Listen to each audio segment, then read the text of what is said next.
watching ABC News Ghana. We've been bringing you a comprehensive coverage of the official campaign tour of the flag bearer of the ruling New Patriotic Party, Dr. Mahamudu Bawumia. Now, earlier today, he had a breakfast meeting with the clergy in Bolgatanga. He also later addressed the Regional House of Chiefs. As you can see on your screens, he actually had interactions with them where he actually listed some key points. He actually talked about formalization of the small-scale sector.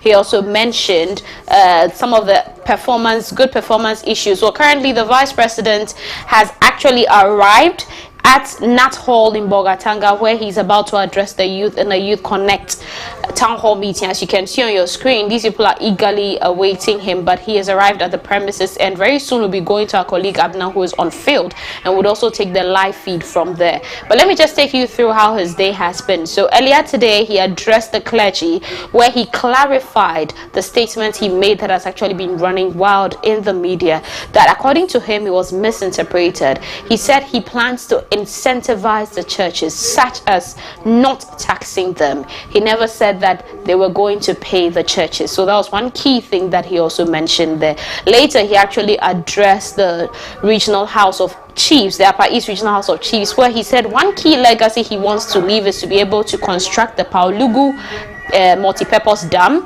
for them, and he feels that that's also going to take off the pressure when it comes to electricity, because they could actually use that to generate some amount of power from the hydro sign. Now, he also mentioned formalizing small-scale sector. He also touched on the security issues over there.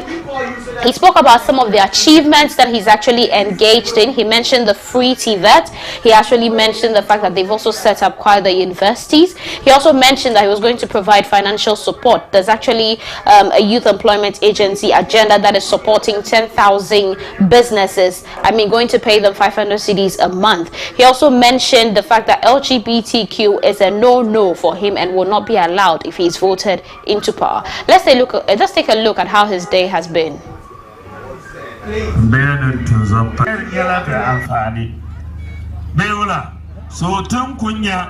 New policy chairman na mazal pana pala chairman na Ghana. From now on, tien focus ne mbur salamama.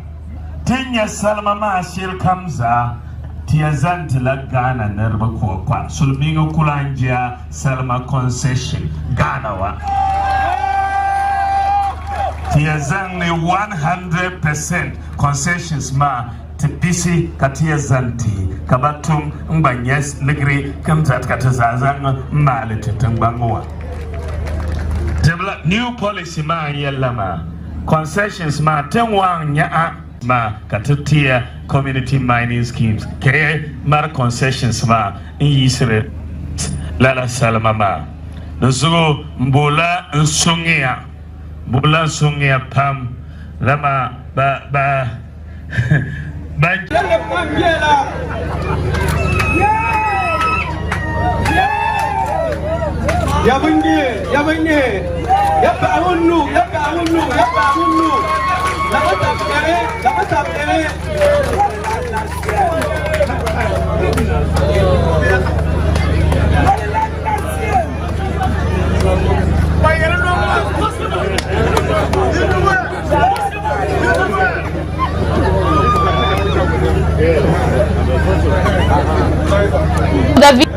The play.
Bale, Bolga Polo, Wa Polo, Bizaha, Bian Yel Nawunzo, Bizaha, Ben Yel Kaman, Bigore, Bigobo to Shaban Tumdema, Palakabatum, Bigo, Ashipton Tumakabatum, Bigobo, Bizaha Bazana Butra, Contract and Kane, Katbigorba, Bian to Yellow Shelley, Katumama, Karichan Todi.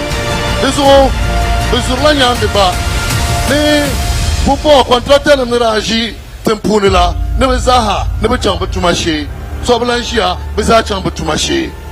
Lala Lanyale, meaning you are a contractor and ma, or I am a Nindaganda, Nindian work contractor more, Yam contractor more, Nimbamba Mama, can your Bizaha, the Mabazania let him be, Bizatum Latumati Ghana, Bizano to the two shot of my being until I'm funny. Yaman Yamami Shinyare, Umbagang the York Polo.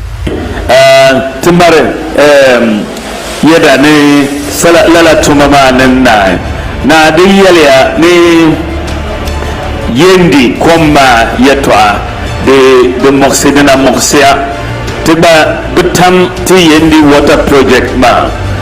To Amana Bink the Bampam Yella, ni Amawumbia Kuyuni, Aku Konku Sam.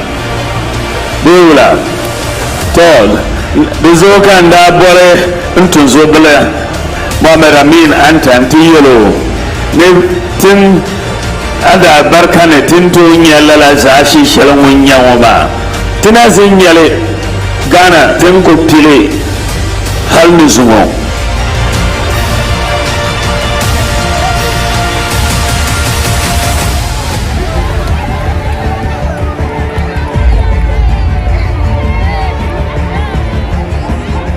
Hire 1,000 special needs teachers in our schools so that they can provide assistance to persons with disability. I am very, very committed to that.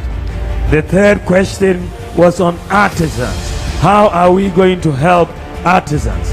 The most important thing that we have to do is to first make sure we can train skilled artisans. The training of artisans is very, very important, because if you don't have very, very good training, then the quality of work of the artisan will be poor. And that is why today you can see that even when people are building houses, they go and bring people from Togo to do tiling and to do POP and all of that. So we, first of all, to help the artisans, we have to train. And this is why I said before, we are investing so much in TVET education and providing free TVET. When the artisans are finished training, you need to support them with startup kits to help the artisans. And this is why we have brought in a program called the Biz Box under the Ghana Enterprise Agencies, where we are aiming to provide 125,000 businesses with startup kits when they finish their artisanal training, so that they can have access to these stuff.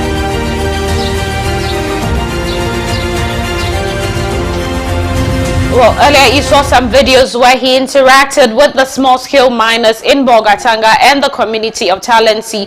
Now, some of the key things he mentioned when he actually met with them were the issuances of licenses to the small-scale miners, and also how plans he had to expand the small-scale mining sector, as well as 100% ownership of mineralization to Ghanaians. Let's go to my colleague Abna, who is currently live at the Nat Hall in Bolgatanga, where the Vice President is about to address the youth through the Youth Connect Town Hall meeting. Hello Abna, what's the report from Bolgatanga? Hello Ivania, Bolgatanga is buzzing. The Nat Hall is full. There's so many of the youth here he interacted with the Flagbearer Bawumia. He entered amidst so much noise, shouts, happiness, excitement. The energy was just there when he entered. He spoke to a few of the youth earlier, mentioning some of the issues they are facing, some of the threats and the hope the Flagbearer, the NPP will touch on. Beyond that, we are excited to meet and have an interaction with the interacting with them at the Nat Hall. We are in Bolgatanga in the Upper East region. The Vice President of the has reached here and today, this evening, connecting with the youth as part of the campaign 2024. It looks that come December 7, 2024, he will be president of the campaign. He said that when it comes to the youth, it is no solution for our future. So very soon, Epiphania, he will. Okay, well, that was our colleague Abna telling us how the place was. The Vice President Island entered amid a lot of jubilation, excitement, and the joy of just having him in the land with them. So we'll go straight to the auditorium and pick the feed.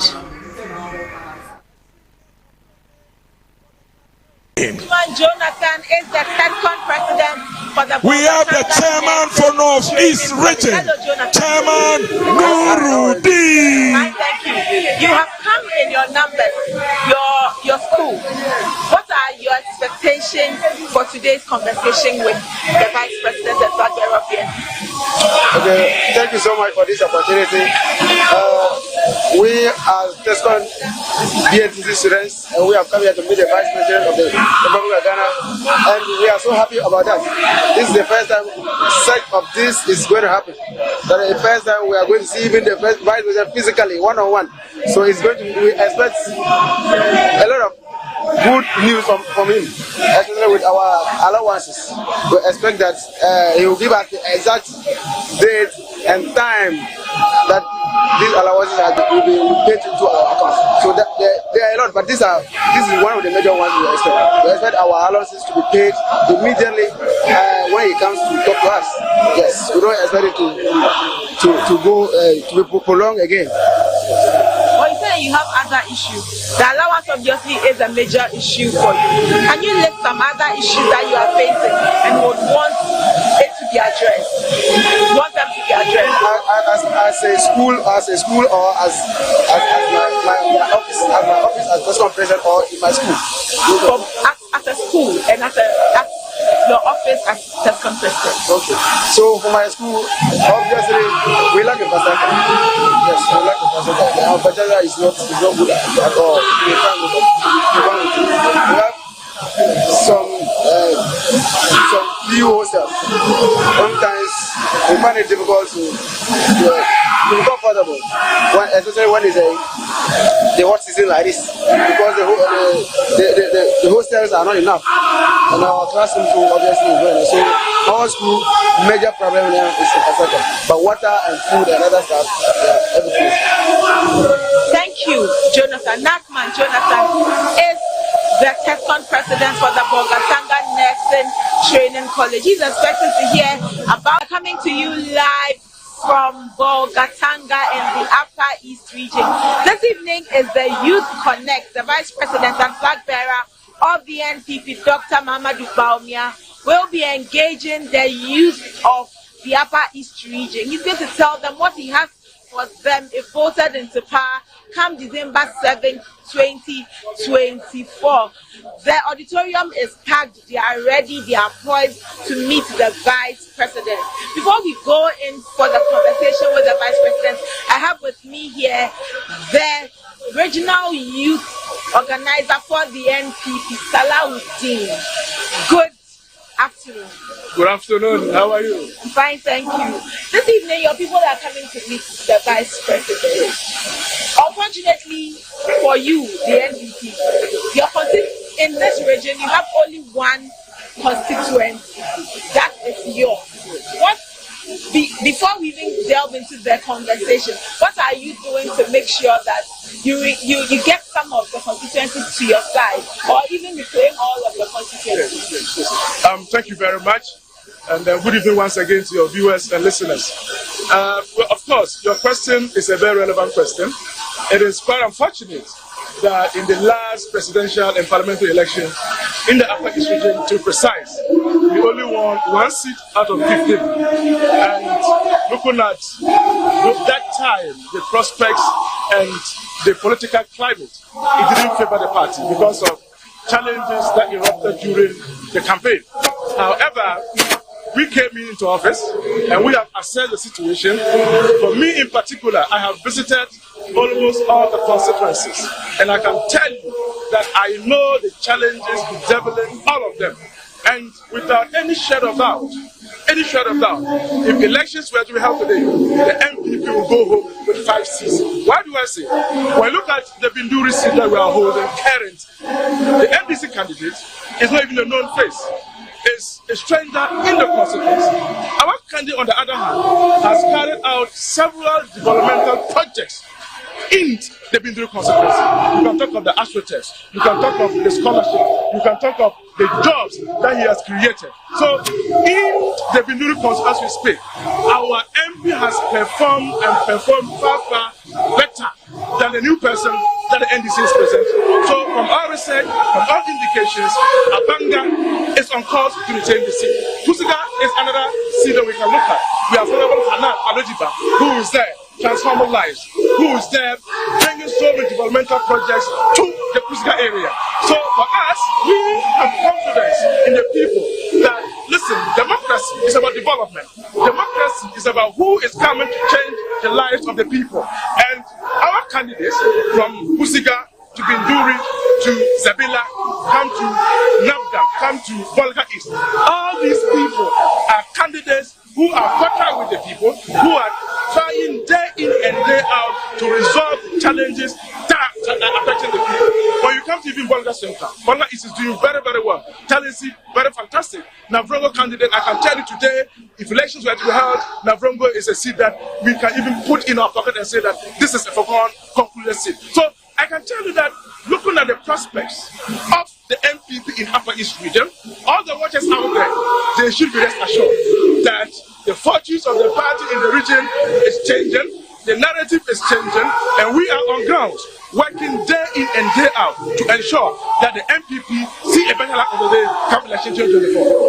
Now we are going into the conversation with the flag bearer of the NPP. Your youth are here and ready to engage with him. What should they expect to hear from him this evening?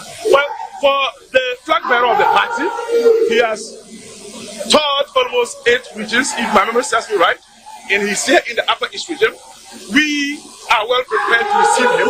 We have listened and seen the messages he has shared in the other regions. And we know that Upper East will not be an exception. However, what is contained in the message of the Vice President is a message of hope, it's a message of development, it's a message of integrity. It's a man who has never been corrupt in his life, a man who has served 7 years in office and not even a single corruption allegation have been leveled against him. So we are dealing with a man who knows the problems that are affecting this country. He has sat in that office, he has seen everything. So we have no doubt whatsoever that this is the man who is going to change Ghana for us. So for the youth of Upper East region and for all of us, we are expecting nothing less than hope, nothing less than development, nothing less than a man with integrity who will take us to the promised land.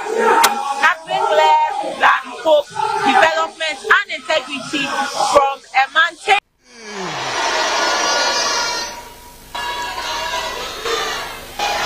Upper East, I am feeling you. I am feeling you. I am feeling you. This is energy. This is power. The youth, you are showing deep love that a wind is blowing from the savannah that is going to carry all the way into the sea. And that wind is the one going to take the next president to the Jubilee House again, and that is His Excellency, Dr. Mahmoud Bawumia. Tawai, my friends, my colleagues, brothers and sisters, I am so happy to be here. I have enjoyed my time with you this afternoon. What we have shown, the dedication, the commitment, the support, I want to beg you, if you are here and you have not registered yet, if you don't have a voters register, if your name is not in the voters register, if you don't have a voters card, the Electoral Commission is currently doing a voters registration exercise. Please go to the nearest electoral commission district office and write your name. And that is the only way, inshallah, come December, we are going to vote boom, boom, boom, boom, boom, boom, boom, boom, boom for His Excellency Dr. Mahmoud Bawumia to become the next president of the Republic of Ghana. Choboy, my friends, my colleagues, I tell you that history is going to remember myself and you. Come December, the choice we are going to make is either we go forward or we go backwards. It is up to you and myself to make a good decision that myself and you in our country we can benefit from. I tell you, and I kid you not, that when you see the advanced countries, the Dubai, China, Singapore, Malaysia, America, United Kingdom, Germany, they didn't get to where they are by accident or magic. They got there simply because of leadership. Leadership, leadership, leadership. Here, if Ghana is going to become the Dubai of Africa, the America of Africa, what we need is a good leader. A leader who thinks about the youth, a leader who understands the youth, and a leader who will work for the youth. And between the two main candidates, Dr. Mahmoud Bawumia and John Dramani Mahama, Dr. Mahmoud Bawumia stands tall, has the vision, has the capacity, has the integrity, has the credibility to take us to the next level. Choboy, Choboy, my friends, my brothers and sisters, that is why the elections in December is one of the most crucial this country is ever going to have. And that is why myself and you cannot get that decision wrong. Because if we vote for a wrong leader, it is going to take us the next 4 years to recover. But if we vote for a good leader, that leader is going to take us to the next level. And that is the era of artificial intelligence, AI, robotics, and all the good things that good youths can talk about. My brothers and sisters, when we are going to vote, ask yourself, which leader can you guarantee that when you finish school, you will get a job? Which leader are you going to vote for? And be sure that the resources of this country is in safe hands. And I tell you, I, Salam Mustafa, the National Youth Organizer of the New Patriotic Party, I can put my hand in the fire for His Excellency the Vice President. In fact, not just my finger, not just my hand, I can put my entire body in the fire for him and say that he's the best leader for Ghana at this particular moment, at this particular time, and he's a rescuer that is going to take us to the next level. So I implore you and I urge you, as we go back to our homes, our hostels, let's campaign amongst our friends, amongst our colleagues, amongst our parents, anybody with social media handle. Just post Dr. Bawumia's flyer every single day, and you will be part of the history that is coming. And I can assure you, it's a victory that is going to change your life and change mine and change the destiny of this country for the better. Thank you, and God bless us all. Choboy, Choboy, Choboy, Choboy, Choboy. Now, I'm going to introduce to you someone you would love to listen. The reason why we are here. A man who is full of vision.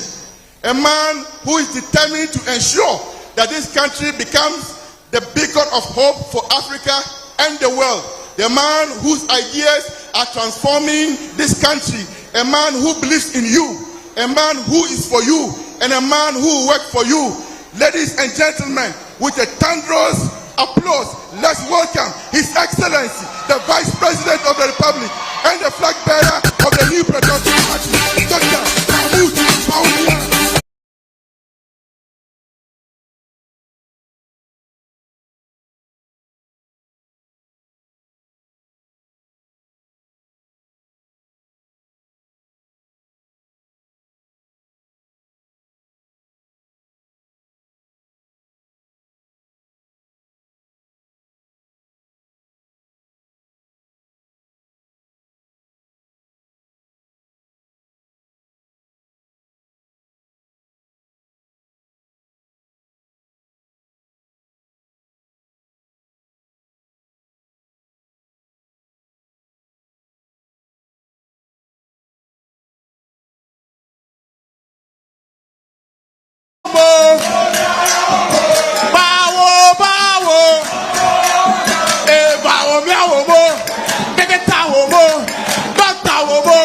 Everywhere you go,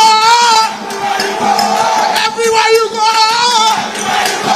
people wanna say, people wanna touch him.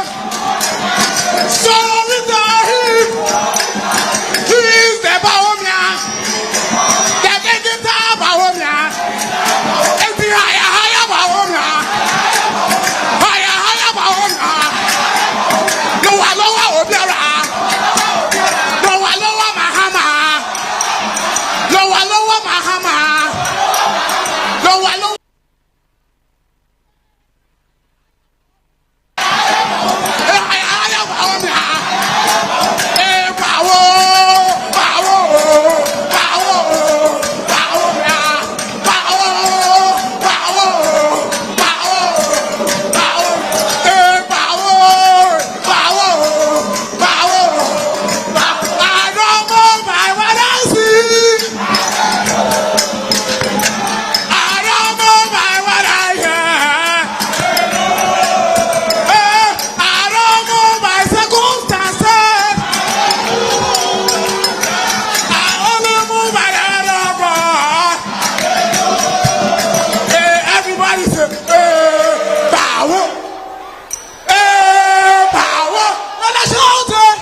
Everybody say, Bawumia, another shout.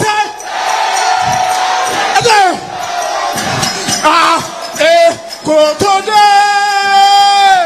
Bakoto, Tejama,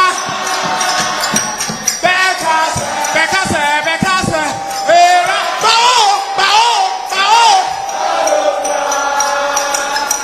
Bawo, everybody say, Koto de, Bakoto, Tejama,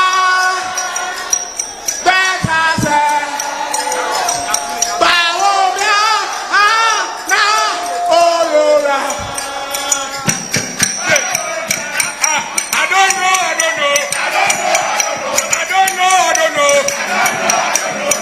know, Mahama. I don't know, Mahama. I don't know, Chada. I don't know, Lancash. But I know Bawumia. Timothy. Ehono. Empire. Fire.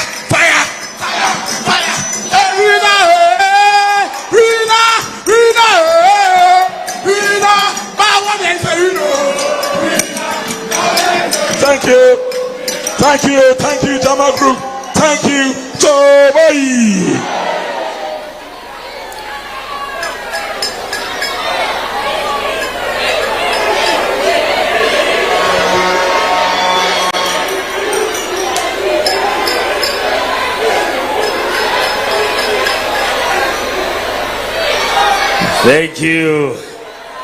Thank you very much. They were generating so much heat out here. So beautiful. Choboy. It's so good to be in the Upper East region and Bolga today. I come to you as the presidential candidate for the new Patriotic Party for the 2024 election.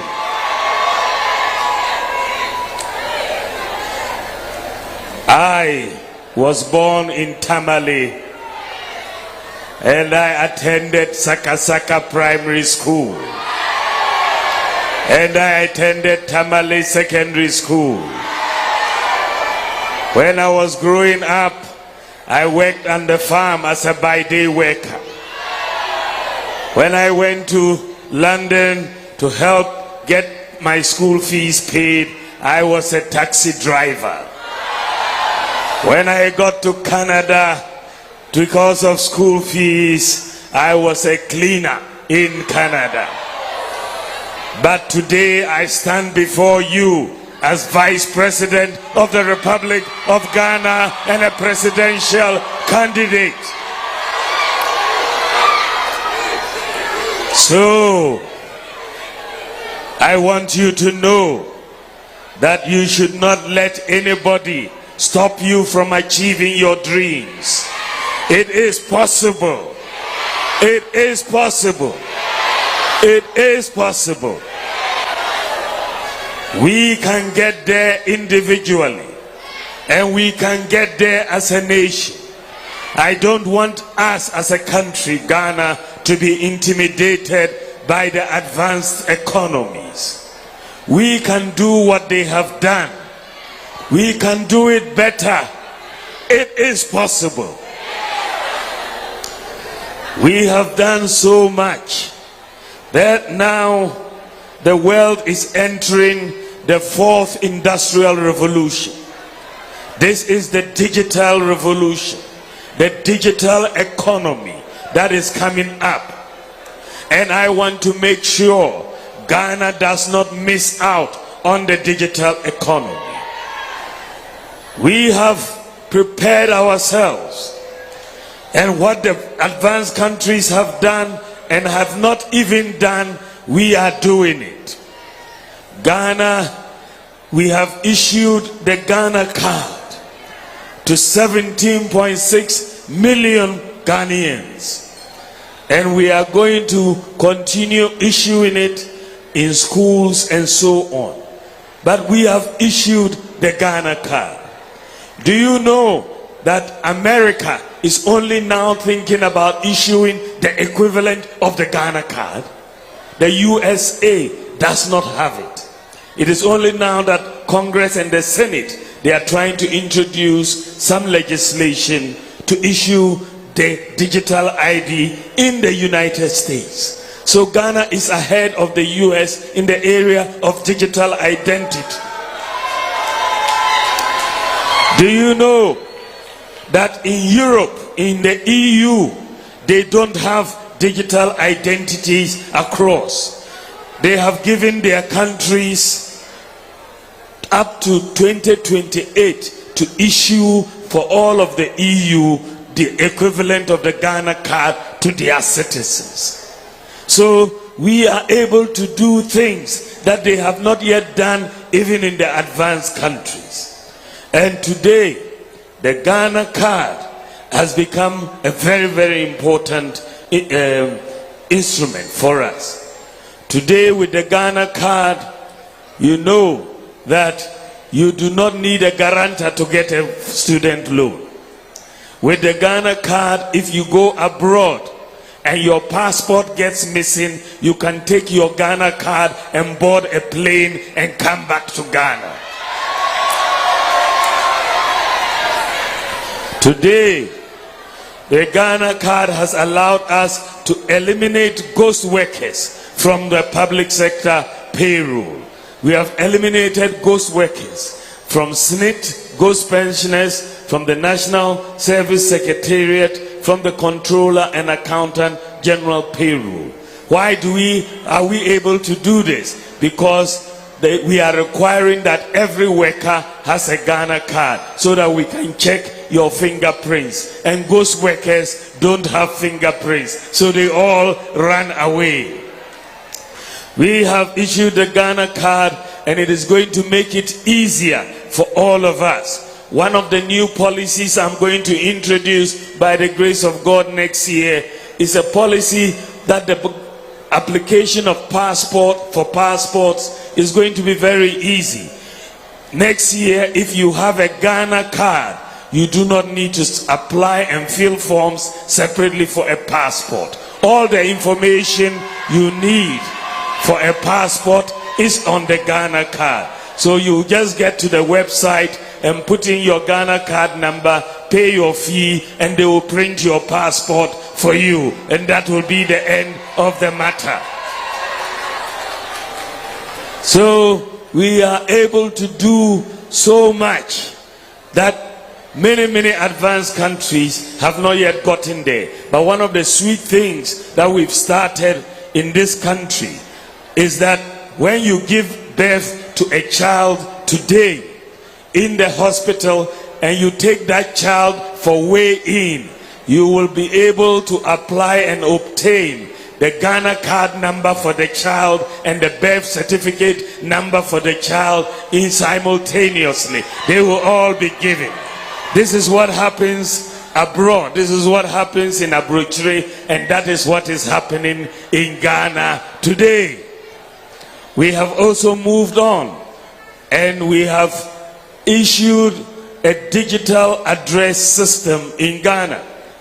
Ghana must be one of 2 countries in the whole world that is operating a wholesale digital address system. 2 countries in the whole world. 2 that is operating a digital address system. There's nowhere in Ghana that doesn't have a digital address. And therefore we can do e-commerce, we can travel to places without requiring the whole idea of give me a direction. The cocoa seller is here, the blue house, the big tree, all of that is gone. You have now moved on for us to implement what we call mobile money interoperability. We are all enjoying it because you can send money. Before it wasn't the case. You can send money from one telco to the other, from MTN to Telecel or to Airtel Tigo. That didn't used to be the case. But what is more important in Ghana today is that you can send money from a Momo account to a bank account, from a bank account to a Momo account. Ghana is the only country in Africa that has been able to do this so far. The only country. We are at the forefront. The United States of America has not yet introduced mobile money interoperability. They are now trying to do it. The Federal Reserve, the central bank there, is now raising the discussions for the introduction of mobile money interoperability in the United States.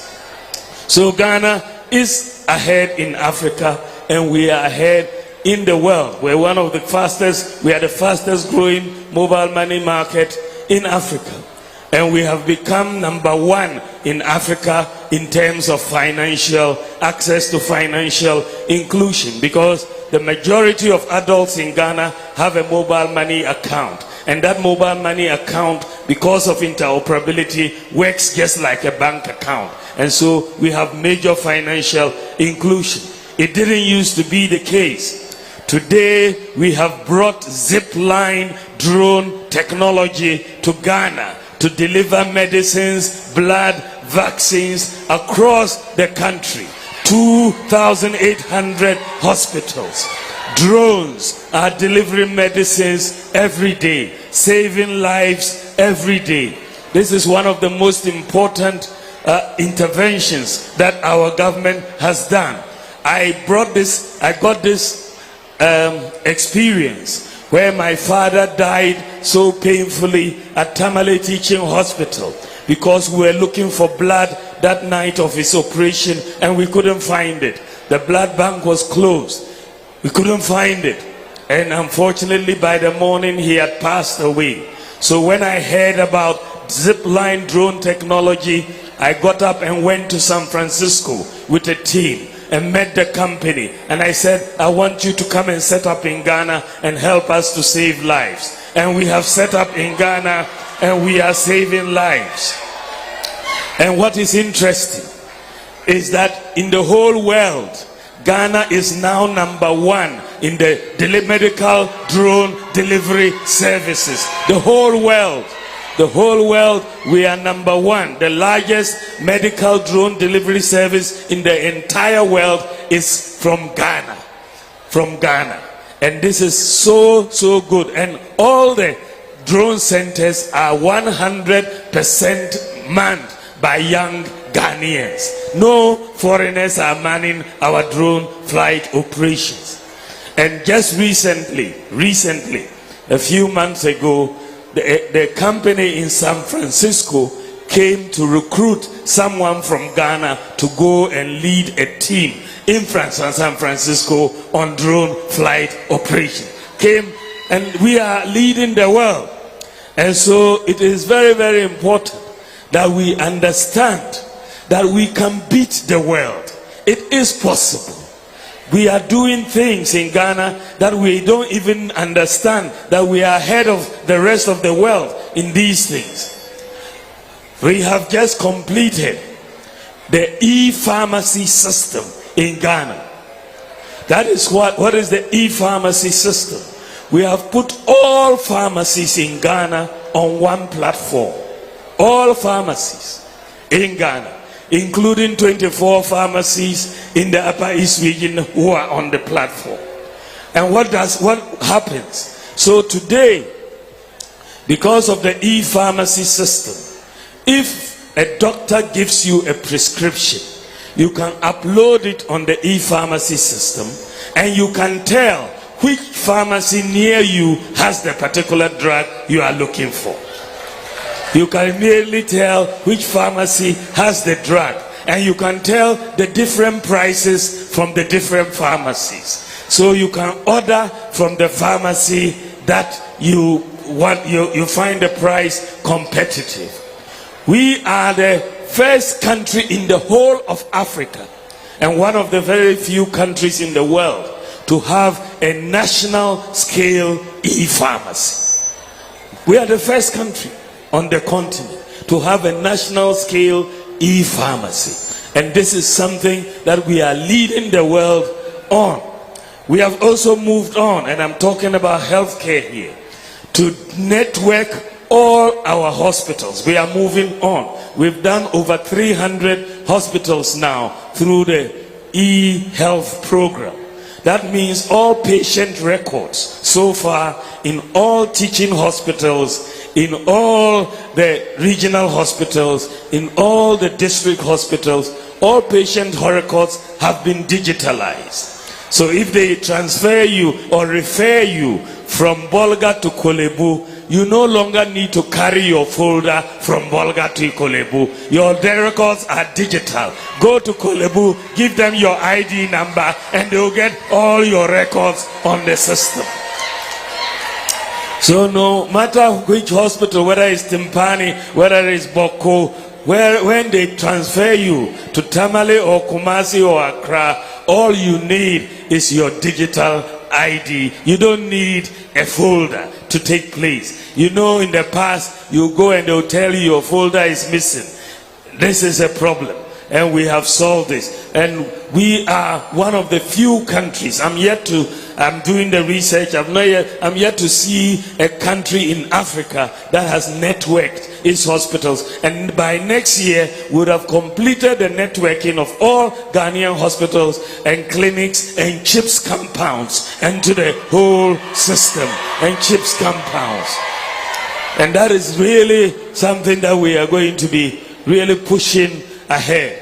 We are also the first country in Africa to issue our students in senior high school with tablets. One student, one tablet. One student, one tablet. And sometimes we don't even understand. All their textbooks are on the tablets. Lesson notes are on the tablets. Videos are on the tablets. When I met with the Prime Minister of Estonia, she was telling me that it is something they also want to do, but they haven't done it. But this African country called Ghana has done one student, one tablet, and is the first country in the whole of Africa to do it, and we should be proud. It is possible. It is possible. It is possible. We can beat the world. We can beat the world across. Let us not underestimate what we can be capable of. We are able to do so much. Today, you can sit at home and register for your national health insurance on your mobile phone. You can enroll for national health insurance and also renew your national health insurance on your mobile phone. Today, you can buy electricity credit on your mobile phone. Even if you are in the UK or China, you can buy credit for your house from the UK or China, and it will come on in there. Ghana is doing things that we don't even appreciate, and we are going to do more. We are just beginning. Next year, by the grace of God, I want to push and introduce the digitalization of land. Land in Ghana. We are going to digitalize all the lands in Ghana so that we don't need land guards to protect our land. We don't need to kill people because of land. You'll be able to check on your mobile phone who owns this particular piece of land, and everybody will know it. That is how different the countries abroad are making it. Land is very important. And if you don't have land in play in your economy, you've lost a lot, because a lot of the wealth of a country is in land. And so we are going to encourage all the chiefs and everybody to register their land. And we are not going to insist that they pay a registration fee, because that discourages a lot of the large landowners. It's important that they register. We will allow them to register, but when they sell, we will take our fee from that after they register. So that is how we are going to do it. There's also one thing that I want to introduce, that we are going to introduce in Ghana to help all workers in Ghana. And that is what? It's a credit system. If you are a nurse today and you receive 1,000 Ghana cedis a month, you are only able to spend 1,000 Ghana cedis a month. If you are a nurse in the US and you receive $1,000, you are able to spend up to $10,000 on your $1,000 salary. Why? Because the credit system works in America. It works in Germany. It works in the UK. It works in Japan. But it doesn't work in Ghana and many other African countries. And so I wrote a book in 2010. I wrote a book on this matter. And this is about 14 years ago. And I said that Ghana needs to put in place certain structures so that we can get a credit system. And these structures are what we have been putting in place so far. Get a digital ID, the Ghana card. Get a digital address system.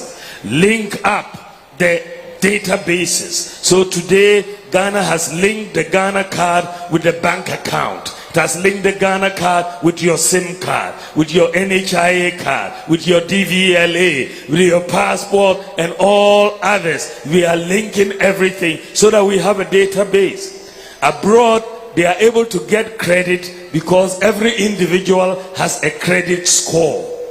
Individual credit score. In Ghana, we didn't have it, or we don't have it. But don't worry.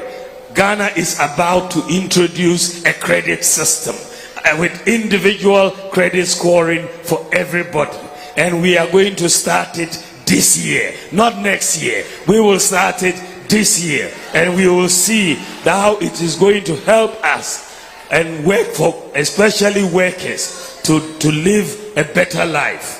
As far as the youth is concerned, I believe that the future of Ghana is the youth.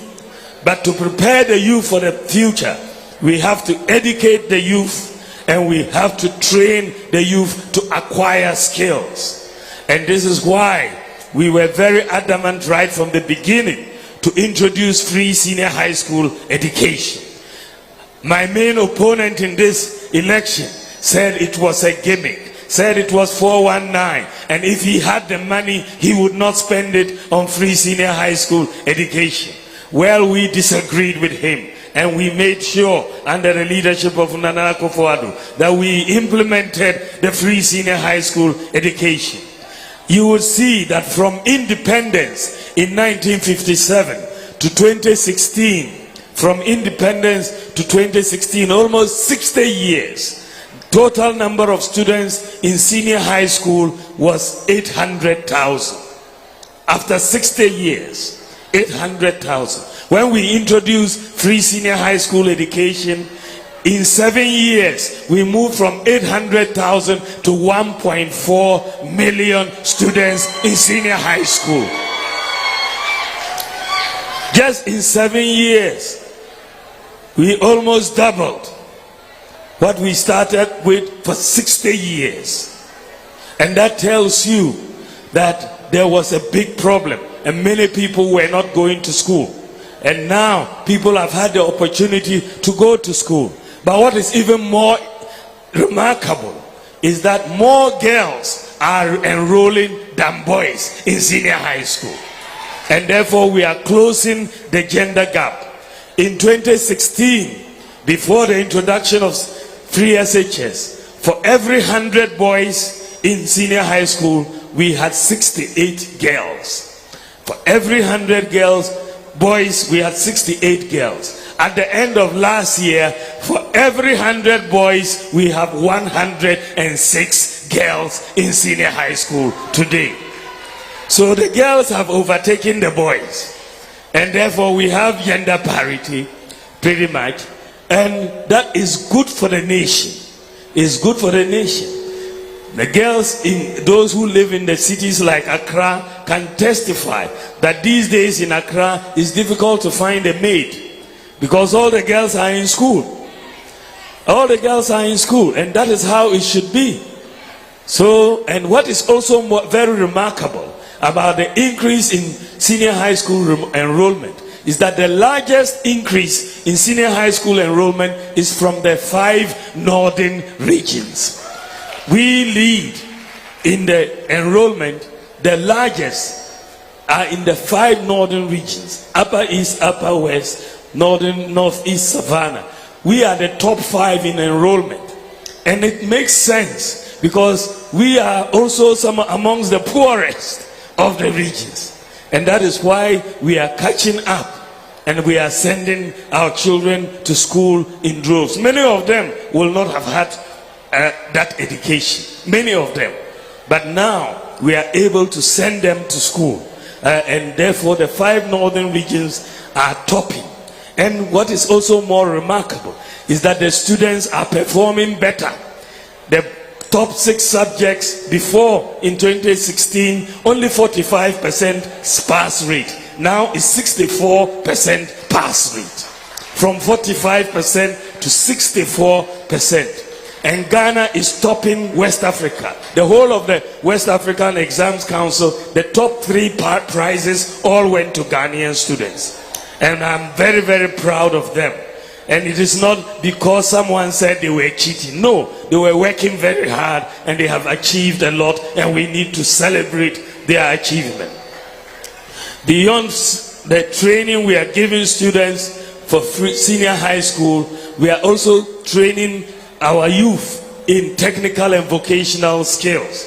We have invested the most in technical and vocational education than any government in the history of Ghana since independence. Over the last 7 years, we've spent 6 billion Ghana cedis on TVET education, re-equipping our TVET schools, building new TVET schools, and making sure the 10 technical universities and the 13 technical colleges are fully equipped, first-class equipment that we have in our technical and vocational educational institutions. And we have also brought free TVET education for the first time in our history. No government has been able to do that, and that has increased the number of students in TVET education from 60,000 to 159,000 now. And that is really very remarkable, and we are making sure our students are able to acquire skills. And by the grace of God, I want us to train our students to acquire, and our population to acquire digital skills, to prepare ourselves for the digital economy. The jobs are going to be in the digital space, and the countries that prepare the youth for the digital jobs are the countries that is going to benefit from the digital space. With digitalization as it is, You don't have to travel abroad to work abroad. You can stay in Ghana and be working for an Australian company. You can be in Timpani and be working for a German company. You can be here and be working in the United States. Because you are doing work which doesn't require physical presence, and you can do it online in digital space. And therefore, that is why I want us to train 1 million youth in digital skills, coding, software development, software engineering. Let them acquire the skills. And the good thing about the digital skills is that you don't need a certificate of any repute or any height to be able to do IT. All you need to do is that you are able to read and write. If you can read and write, we can train you to become a coder, to become a software developer, become a software engineer in the process. And so we have a goal, a target of 1 million youth to train to make sure that they are able to. In my vision also, we need to help persons with disabilities to access tertiary education, because even though they have disabilities, it doesn't mean that they have inabilities. They have got some of the sharpest minds we have, and therefore I'm going to make sure that persons with disabilities will enjoy free tertiary education under my government. They will all enjoy free tertiary education. Going forward, I'm going to focus on agriculture. Agriculture is so key to our country. We will make sure we have large-scale, irrigated, and technology-driven agriculture. Agriculture globally is now technology. And so we are going to apply technology. We have the land, we have the water. We now need to apply large technology on a large scale so that we have irrigation. And this is why I am so keen, and one of my highest priorities if I become president is to construct the Kwalugu Dam. The Kwalugu Dam is going to be a very high priority for us, and we are going to arrange the financing so that we can finance it. It will give us 28,000 hectares to be able to farm. That is massive for Ghana, to feed Ghana and to feed West Africa.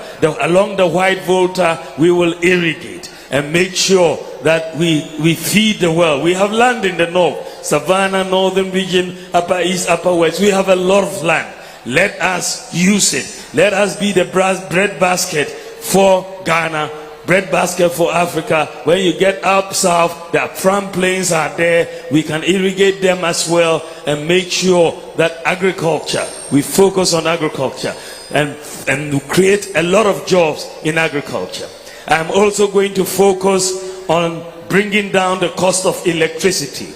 And how am I going to do so? I'm going to move the generation of power from fuel to solar power. We are going to move to solar power. Solar power has been given to us by God. The sun is free of charge. And we are going to, rather than spend scarce foreign exchange importing fuel, we will harness the solar power and make sure we add 2,000 megawatts to the grid, and that will reduce the cost of electricity by 50%. And that is where we are going. And therefore will make our industries more competitive. They will be able to recruit more people. And that is where we are going with the power generation that we are going to have in our economy. We want to bring in a whole new tax system that will help businesses. The businesses are suffering right now from a lot of tax burdens. We want to simplify it so that you have a flat tax system that everybody can calculate and do. And then the import duty system is also going to be simplified. And we are going to make sure, right now there's a lot of smuggling that is taking place because people are coming through Togo. The new policy will be that Ghana's import duty cannot be higher than that of Togo. Once we do that, nobody will smuggle through Togo anymore. We will have our goods come here and we'll get the revenue. So we have so much that we want to do, so many angles that I want to push to create jobs. The creative arts economy is going to be a major growth pole under my government. We are going to build on the whole issue of, return, the return to Ghana, and then beyond the return, December in Ghana. All of these creative arts industry, we have to support our local musicians and all of that. And we can create a lot of jobs in the arts. We want to push sports as well. We want to push tourism. And these are all big areas of job creation. I believe that the best of Ghana is ahead of us. We have not seen anything. We are making progress. But I believe that Ghana can leapfrog many African countries and be a global competitor. We can do it. It is possible. It is possible. Let nobody tell us we cannot do it. We can do it. My brothers and sisters, I am running for president. I am coming to you to ask for your help. When I become president, I will account to you. I will account to you. I will come back in 4 years' time and ask you for your vote, isn't it?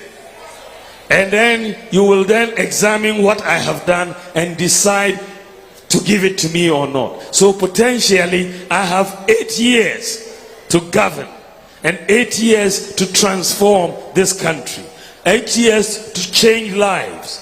My opponent, on the other hand, only has 4 years. He has only 4 years, so he cannot come back to account for you, to you. If you give him the mandate, he will go for honeymoon, and after the honeymoon, you will not see him again. You will not see him again. He will not come back to account to you. 4 years, he has already said, it's not enough to do anything. And only in any case, he has been president before, and he failed. And we rejected him in 2016. Rejected him again in 2020, and we will reject him again in 2024. We want to move forward. We don't want to move backwards. We want to move forward. I have not been president before, but as vice president, I can point to 33 different policies and initiatives that I have either championed or initiated. 33 different policies. My opponent cannot point to one. I've challenged him to point to one policy initiative of his. He can't. If you ask me, I've pushed the Ghana card, I've put the digital address system, I've pushed mobile money interoperability, I've pushed paperless ports, I've pushed medical drones, I've pushed DVLA digitalization, I've pushed Ghana.gov, I've pushed gold for oil policy, I've pushed Zongo Development Fund, I've pushed so many policies that we are enjoying right now. But he cannot point to one. So if as vice president I've been able to do all this, it tells you that as president I can do much more. I can do much more. I can do much more.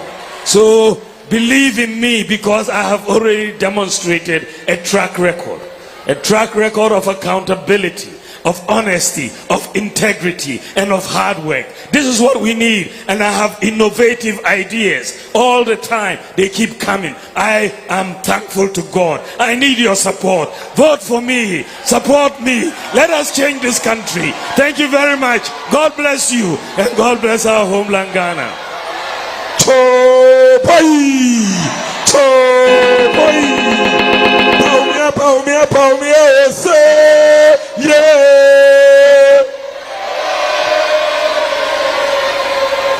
Your Excellency, the students, the youth of Upper East Region have some few questions for you. So those, let's see by hand. Okay, you can come. You, okay, that's right.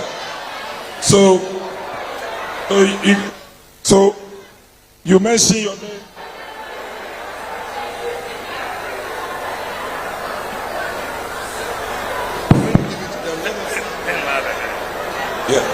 the mic. Good evening. Please, my name is Aka Juliana Destiny from BTU, and my question goes this way. Please, what plans or measures do you have to put in place to reduce the unemployment rate among the youth in the Ghana? Thank you. Thank you very much, His Excellency. I am Abdul Mutalib Koyajiatwe, a student from Seagate University. My question is, what is your plan to sustain small-scale mining among the youth in this country? Thank you very much for this opportunity. My name is Webunga Benis, a student from BNTC. Please, my question is, I'm a student nurse, and during our clinicals, I see the challenges health workers and patients face due to faulty or inadequate equipment. So please, when you are voted for, which I know you will win, what are some of the measures you put in place to ensure the smooth delivery of health delivery in Ghana? And please, I'm a 10-year, and please, and since my second years I've never taken alawa, please.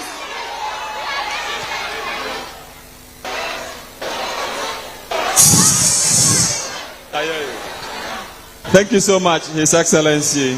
My name is David Ania Awene. I'm the Northern Sector Campaign Coordinator for persons with disabilities and special needs. So I'm the one supporting Dr. Joshua Makubu. His Excellency, I have a lot of questions, but I've been asked to only ask one. And so I will do so respectively. What specific policies and initiatives does the new Patriotic Party have in place, both short and medium term, to support the employment of skilled persons with disabilities? And how do you plan to ensure equal access to job opportunities for persons with disabilities in this country? Thank you. Thank you very much. Thank you very much for those questions. I'll take them in the order that they came in. The first question had to do with measures to reduce unemployment. And I think that is a very important question. I think that, first of all, it's very important that our people are skilled and they are trained and with the requisite skills to enter the job market. And this is why we are focusing a lot on TVET training, so that first of all, people should have skills and be able to set up their own businesses and also be able to employ people. And there are two things in particular in this area. The Youth Employment Agency has set up a business employment empowerment assistance program, and it is helping 10,000 businesses to recruit 2 people each. That is 20,000 people. That is a scheme where the YEA will pay for you, for any business, to employ 2 people so that they can pay them 500 cedis top up every month in addition to what you are doing. We are also providing businesses. Our government so far is the government that has provided most support to businesses in the history of this country. We have provided financial support in terms of loans and grants to 305,000 businesses in Ghana. 305,000. And that is a total of 621 million Ghana cedis. And I want us to do more in supporting businesses. I want us to go into agriculture. Agriculture has a major growth area in terms of jobs for our youth. You have to get tourism as another growth pole, promote it, major increase. Sports is another area, a major increase in jobs that we are going to do. The creative arts is another major growth pole that we are going to do. Infrastructure, we are building 111 hospitals. Agenda 111. By August, financial clearance is going to be given to recruit a backlog of nurses who are at home into these Agenda 111 hospitals that we are having. So we are going to be looking for ways to increase, and then I'm going to train 1 million youth in digital skills to provide a lot of employment as well. But let us be clear, our government has created more jobs than any other government in the history of Ghana. We have created 2.1 million jobs as at the end of last year. No other government in the history of Ghana over that 7-year period has been able to create that many jobs. And we are going to keep doing more. And the policies and the new initiatives that I'm coming up with will help us create more jobs. The second question had to do with small-scale mining and how we can help the youth.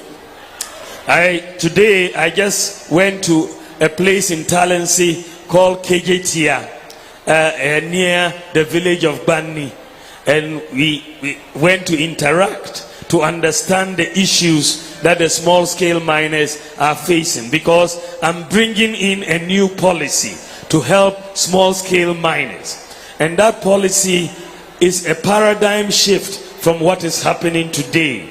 We want to support the small-scale mining sector by formalizing the sector and providing licenses to the sector, so that if they operate according to their licenses, it will be very smooth.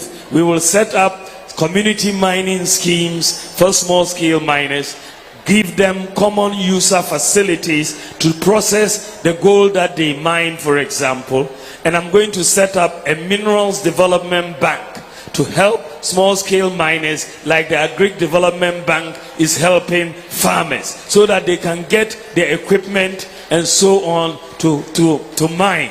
We want a situation, and this is where I am focusing on the exploration that is going to take place. We want the Ghana Geological Survey Department, along with our universities like UMAT and KNUST and so on, to take the lead. We will fund them to do the exploration activity. And when we explore and find the gold, we are going to give those concessions 100% to Ghanaians, so that we can keep the money here in this country. And that is the way we are going to go. And therefore support the small-scale miners, open up many community mining schemes, and we are going to go forward. I have big plans for the small-scale mining industry. I want to make a lot of millionaires, dollar millionaires, out of small-scale miners in this country, and that is where we are going to go.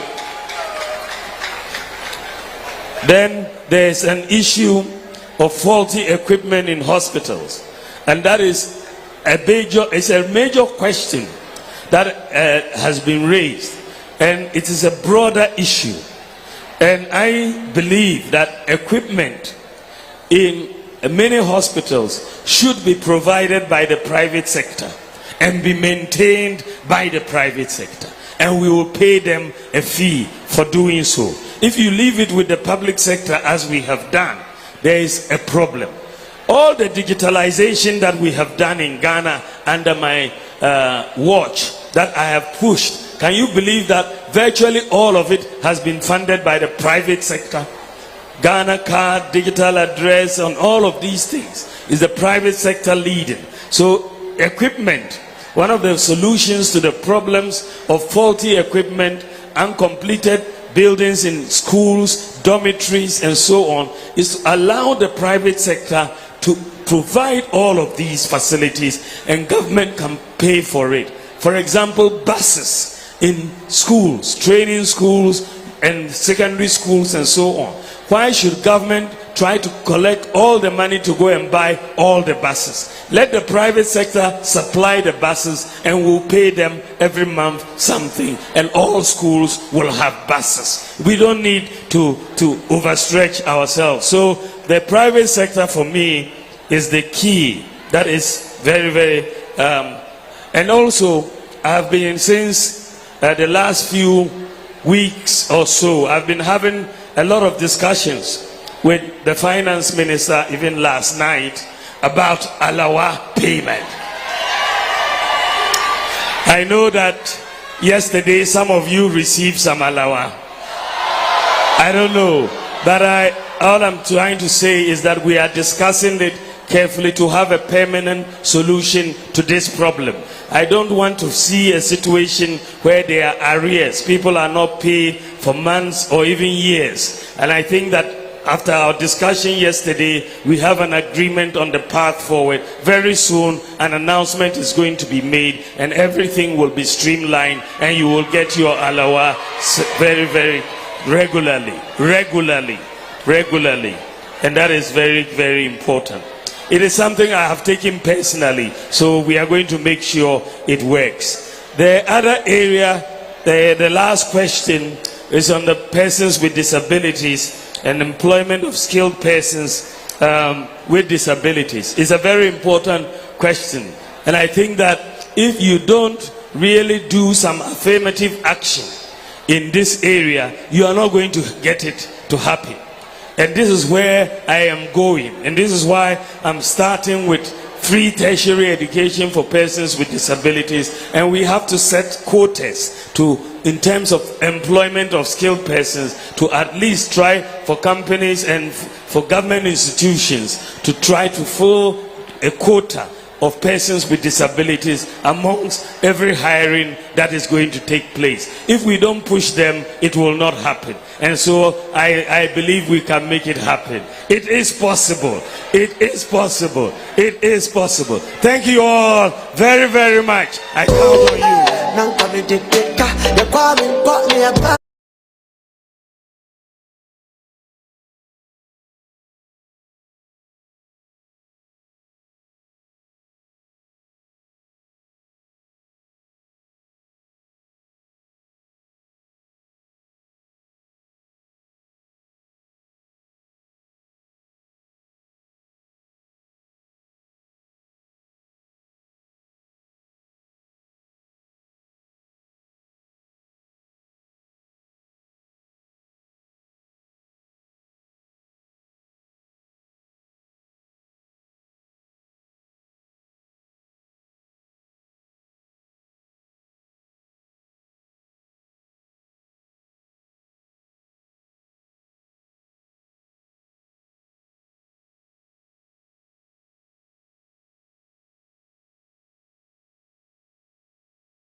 Well, that was the Vice President and flag bearer of the ruling New Patriotic Party as he addressed the youth and actually answered their questions at the just ended Youth Connect Town Hall meeting that took place at Nat Hall in Bolgatanga.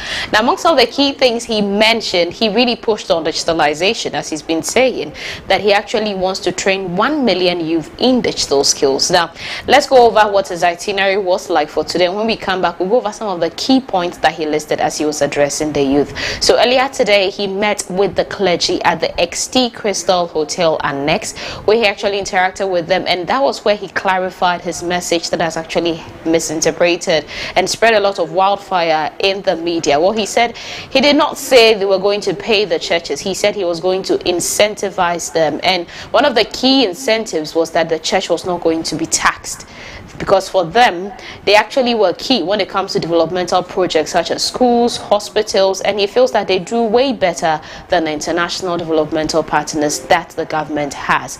Now, after them, he also addressed the Regional House of Chiefs, the Upper East Regional House of Chiefs, and over there, he also laid before them one of the key things he wanted to do before he actually left government. A legacy for him was to actually construct the Paulugu multi-purpose dam, which he believed would actually aid them to actually generate power as well. And then afterwards, he actually went to meet with the imams. He also engaged in the Juma prayers. Now, he also engaged in a meet and greet at the Bolga Central Market and the main lorry station. He also paid a visit to the EC's office in Bolgatanga. And then there was a meeting with the small-scale miners at KJT at the Bane mining site in Talensi. He also addressed the Talensi community. And the key things he mentioned when he was meeting with the small-scale miners was that, first off, he wanted to issue licenses to all small-scale miners. It's something that he's been key on because he believes that if well-regulated, they could make millionaires out of the small-scale miners. He also mentioned expanding the small-scale mining sector, now providing them with the necessary and needed equipment and support so that they could actually grow it and become a very good venture for supporting the economy of the country. And finally, he also wanted to ensure that the minerals that were discovered in Ghana were 100% owned by Ghanaians. We don't discover it and then it's owned by foreigners. So this is some of the key things that he pushed when he was addressing the small-scale miners in Talensi today. And finally, he just interacted with the youth at the just ended Youth Connect Town Hall meeting at the Nat Hall in Bolgatanga. This is how his day has been, a very busy one for him.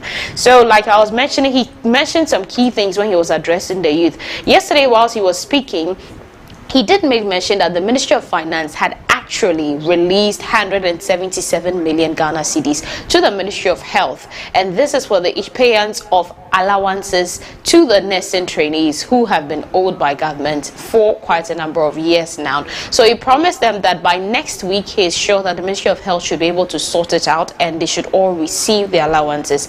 But just this evening he made mention that he wouldn't want the issue of, oh, probably there's payment and then later it's like the government owes them again. So one thing he wants to do is to seek a permanent solution to that, so that allowances will continually be paid, not just to the nurses, but then also we have the teachers and everybody on any allowance scheme with the government. Now, one other thing he also looked at was agro technical development, you know, how to bring technology into the agri sector. It was something he was very, very key about, aside stating some of the key achievements that he's done since he was in power: the TVET, the free school, the free SHS, which he said has actually brought a significant amount, because since independence till now we had around 800,000, but for over 7 years since they actually initiated or started the free senior high school, we've actually moved from 800,000 to 1.4 million. You have 1.4 million students, and also that has enabled bridge the gap when it comes to gender disparity in schools. So initially you'd have more boys than girls in schools, but now when you go to schools, for every 100 boys you have 106 girls, and that for him was actually a win, which is very important. It's something that is pointing towards, development for a nation. So these are some of the key things that he looked at whilst he was engaging with the youth. This is ABC News Ghana. We've brought you a comprehensive coverage of his today, and this is not just the end of it. We'll keep bringing you coverage as he continues. This has been his third week, and today, do make sure you join us same time Monday when we bring you a more coverage. My name is Npp Flagbearer. You have a wonderful evening.